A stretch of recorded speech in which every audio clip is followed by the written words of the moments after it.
I get asked all the time about tithing.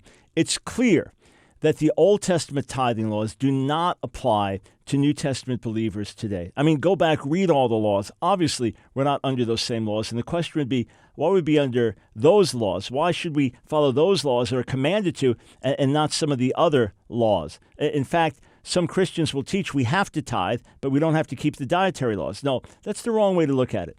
Tithing is a wonderful, biblically based principle that I believe we should all follow in principle, and we'll be blessed and God will be honored as we do. We find tithing, of course, before the law, Genesis 14, Genesis 28.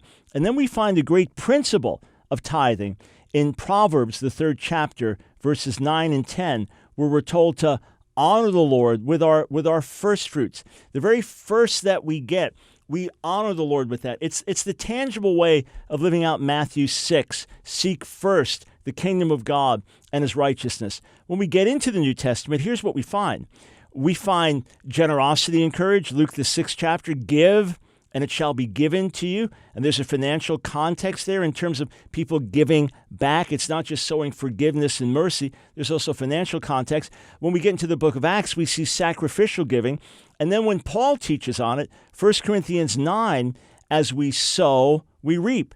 If we sow generously, we reap generously. If we sow sparingly, we reap sparingly. So you have the same principle, proportional giving and proportional blessing, and you give according to what you have, not according to what you don't have. So a person with $10 giving $2 has given more than a person with $10 million giving $500,000, because God judges and looks at things based on what we have versus what we don't have.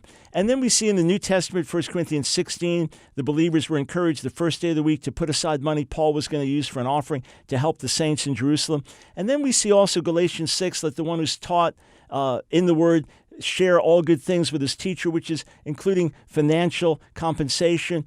Paul writes, those who preach the gospel should live by the gospel. So as we tithe, as we give back to our local assembly, as we do that, we support the gospel workers. We're able to have funds to help the poor and the needy. And in fact, if Christians in every church tithed in more, there'd be no needs, and we'd be able to share generously with the communities around us. So is there a binding obligation to tithe in the New Testament? I don't look at it like that. I look at it as a calling, as a privilege, as a principle. And to the extent that we honor the Lord with faith as we do it, we'll be blessed and others will be helped and God will be glorified.